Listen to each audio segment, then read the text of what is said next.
Brilliance Audio presents One Wedding, Two Brides by Heidi Betts, performed by Caitlin Davies.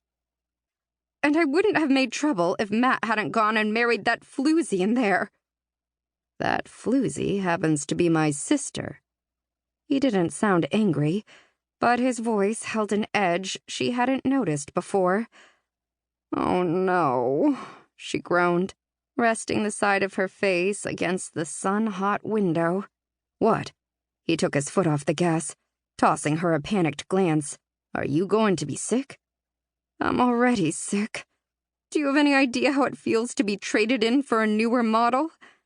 I didn't even get left at the altar. I got left at home. Look, I don't know what Matt told you, but I'm sure he didn't marry Josie after leading you to believe he'd marry you. She sat up like a shot. He didn't lead me to believe anything. He asked me to marry him. He told me we should plan a fall wedding, and then he just up and marries her. Josie. Whatever. Her head fell to the side again, and she closed her eyes against the pain in both her head and her heart. So you came all the way from Chicago to stop the wedding, he said. She started to shake her head, then thought better of it when the black behind her eyes began to swirl. I knew I'd be too late for the wedding, but I had to let Matt know I knew. Knew what? That he was getting married without me. Her companion didn't respond to that, and she didn't have the strength to look at him. I was going to confront him, throw my wedding gown in his face and conk him over the head with a nice cold bottle of bubbly. But I must have drunk all the champagne and put the dress on in the airport restroom.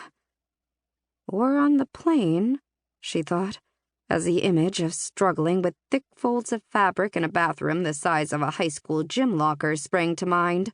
Her companion looked at her like she'd just lost her mind while he watched it fly out the window.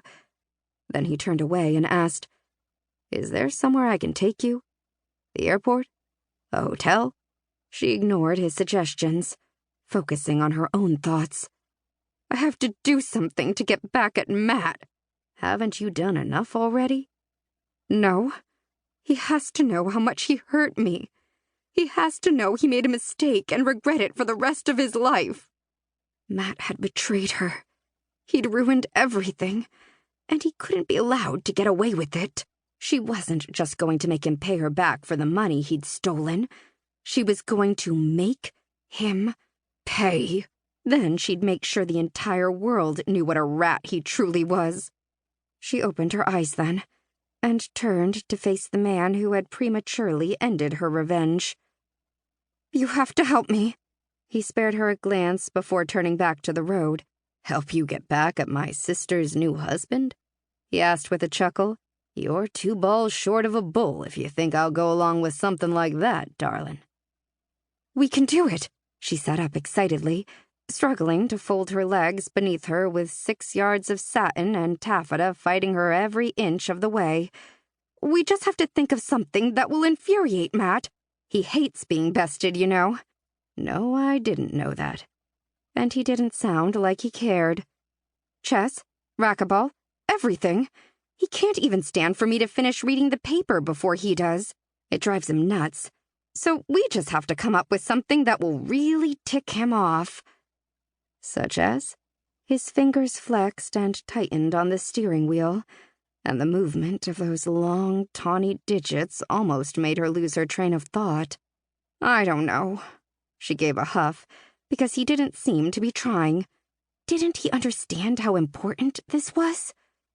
Maybe we could steal his car, or his plane tickets. Where are they going on their honeymoon? Not giving him a chance to answer, she went on. Never mind. It has to be better than that. I need to make him sorry. Show him he made a mistake, that he married the wrong woman. Her eyes widened as an idea came to her, and she began to grin. That's it! I'll make him jealous. How are you going to do that? By being the perfect wife. He's already married, the Lone Ranger reminded her, as if she didn't know. To someone else. I'm not going to marry him, she said. the solution patently obvious to her. I'm going to marry you.